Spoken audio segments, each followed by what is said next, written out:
समय की बात है। काशी निवासी धनंजय की पत्नी का नाम सुलक्षणा था। उसे अन्य सब सुख प्राप्त थे, केवल निर्धनता ही उसके दुख का कारण थी। यह दुख उसे हर समय सताता रहता था।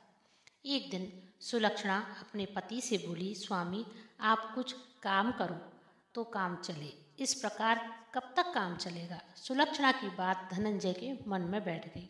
वह उसी दिन विश्वनाथ शंकर जी को प्रसन्न करने के लिए बैठ गया और कहने लगा, हे देवादिदेव विश्वेश्वर, मुझे पूजा पाठ कुछ नहीं आता, केवल तुम्हारे भरोसे बैठा हूँ। इतनी विनती करके वह 2-3 दिन भूखा प्यासा बैठा रहा।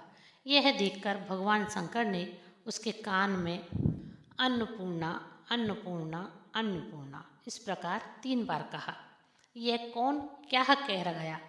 इसी सोच में धनंजय पड़ गया कि मंदिर में आते ब्राह्मणों को देखकर पूछने लगा, पंडित जी अन्नपूर्णा कौन है। ब्राह्मण ने कहा, तू अन्न छोड़कर बैठा है सो तुझे अन्न ही अन्न की बात सूझती है, जा घर जाकर अन्न ग्रहण कर।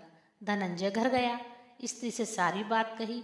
वह बोली, नाथ चिंता मत करो, स्वयं शंकर जी ने यह मंत्र दिया है, वे स्वयं ही खुलासा करेंगे, अब फिर जाकर उनकी आराधना करो।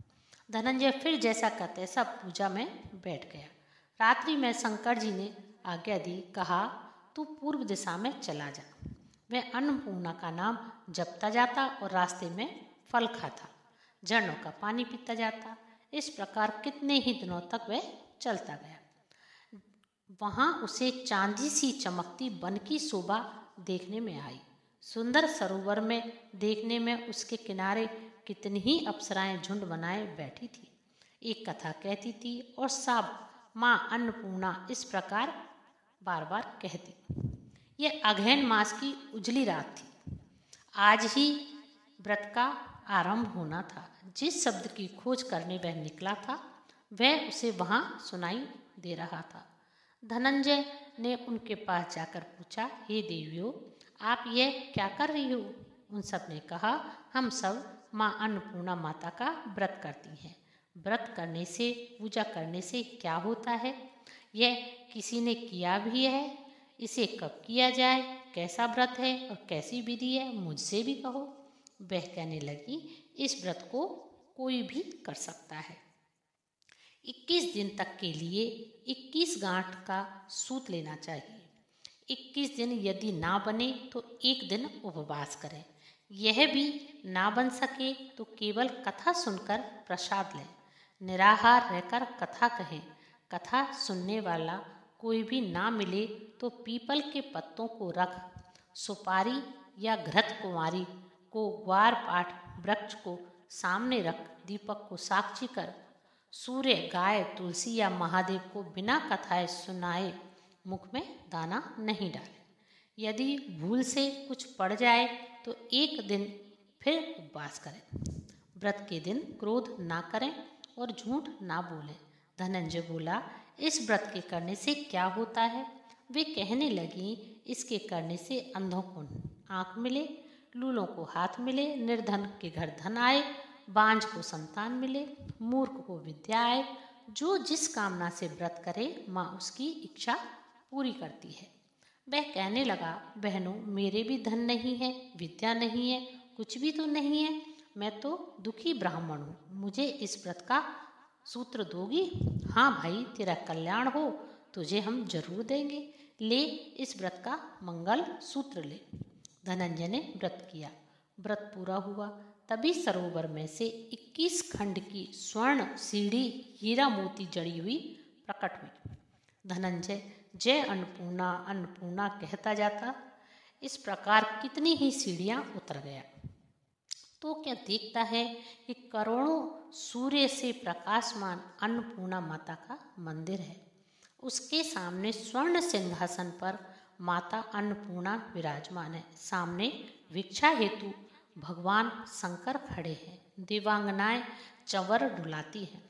कितने ही हथियार बांधे पहरा दे रहे हैं। धनंजय दौड़कर जगदम्बा के चरणों में गिर गया।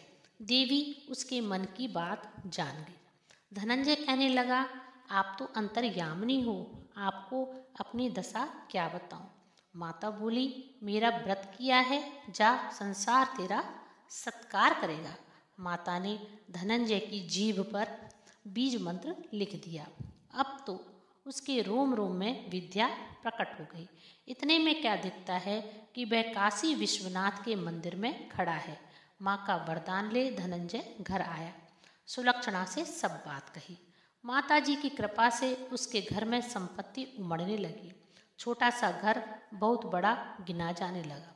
जैसे शहद के छत्ते में मक्खियाँ जमा होती हैं, उसी प्रकार उसके अनेक सगे संबंधी आकर उसकी बाई में रहने लगे। कहने लगे, इतना धन और इतना बड़ा सुंदर घर, संतान नहीं तो इस कमाई को कौन भोग करेगा। सुलक्षणा से संतान नहीं है, इसलिए तुम दूसरा विवाह करो। अपनी इच्छा न होते हुए भी धनंजय ने दूसरा विवाह करना स्वीकार कर लिया और सती सुलक्षणा को सौत का दुख उठाना पड़ा। इस प्रकार दिन बीतते गए। फिर अगेन मास आया। नए बंधन से बंधे पति से सुलक्षणा ने कहलाया कि हम व्रत के प्रभाव से सुखी हुए हैं, इस कारण यह व्रत छोड़ना नहीं चाहिए। यह माता जी का प्रताप है जो हम इतने संपन्न और सुखी हैं। सुलक्षणा की बात सुन धनंजय उसके यहाँ आया और व्रत में बैठ गया। नई बहू को इस व्रत की खबर नहीं थी। वह धनंजय से आने की राह देखती रही। दिन बीतते गए। व्रत पूर्ण होने में 3 दिवस बाकी थे कि नई बहू को खबर पड़ी। उसके मन में ईर्ष्या की ज्वाला धधक रही थी। सुलक्षणा के घर आ पहुंची और उसने वहां भगदड़ मचा दी। वह धनंजय को अपने साथ ले आई। नए घर में धनंजय को थोड़ी देर के लिए निद्रा ने आ घेरा। इसी समय नई बहू ने उसका व्रत का सूत तोड़कर आग में फेंक दिया। अब तो माताजी का कोप जाग गया। घर में अकस्मात आग लग गई। सब कुछ जलकर खाक हो गया। सुलक्षणा जान गई कि पति को फिर अपने घर ले आई। नई बहू रूठकर पिता के घर जा बैठी। पति को परमेश्वर मानने वाली सुलक्षणा बोली, नाथ घबराना नहीं, माताजी की कृपा अलौकिक है। पुत्र को पुत्र हो जाता है पर माता को माता नहीं होती। अब आप श्रद्धा और भक्ति से आराधना शुरू करो, वे जरूर हमारा कल्याण करेंगे। धनंजय फिर माता के पीछे पड़ गया। फिर वही सरोवर सीढ़ी प्रकट हुई। उसमें माँ अन्नपूर्णा कहकर वह उतर गया। वहाँ जाकर माता जी के चरणों में रोने लगा। माता प्रसन्न हो बोली, यह मेरी सोने की मूर्ति ले, इसकी पूजा करना, तू फिर सुखी हो जाएगा। जा, तुझे मेरा आशीर्वाद है। तेरी स्त्री सुलक्षणा ने श्रद्धा से मेरा व्रत किया है। मैंने उसे पुत्र दिया है। धनंजय ने आंखें खोली तो खुद को काशी विश्वनाथ के मंदिर में खड़ा पाया। वहां से फिर उसी प्रकार घर को आया। इधर सुलक्षणा के दिन चढ़े और महीने पूरे होते ही पुत्र का जन्म हुआ। गांव में आश्चर्य की लहर दौड़ गई। मानता आने लगी। इस प्रकार उसी गांव के निसंतान सेठ के पुत्र होने पर उसने माता अन्नपूर्णा का मंदिर बनवा दिया। उसमें माताजी धूमधाम से पूजी जाने लगी और यज्ञ किया जाने लगा और धनंजय को मंदिर के आचार्य का पद दे दिया। जीविका के लिए मंदिर की दक्षिणा और रहने के लिए बड़ा सुंदर सा भवन दिया। धनंजय स्त्री पुत्र सहित वहां रहने लगा। माताजी के चढ़ावे में भरपूर आमदनी होने लगी। उधर नई बहू के पिता के घर डाका पड़ गया, सब लुट गया। वे भीख मांगकर पेट भरने लगे।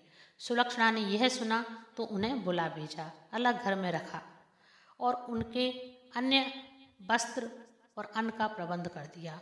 धनंजय, सुलक्षणा और उनका पुत्र माताजी की कृपा से आनंद में रहने लगे। माताजी ने जैसे उनके भंडार भरे वैसे सबकी भरना, कहते की, सुनते की, हुंकारा भरते की और अपने सारे परिवार की। अधूरी हो तो पूरी हो, पूरी हो तो परवान चढ़े, भूले बिसरे नाम तेरे भंडार भरे। बोलिए अन्नपूर्णा माता की जय। यह कथा आपको कैसी लगी मुझे कमेंट करके ज़रूर बताएं। कथा पसंद आए तो मेरे चैनल को please like, share and subscribe जरूर करें। धन्यवाद।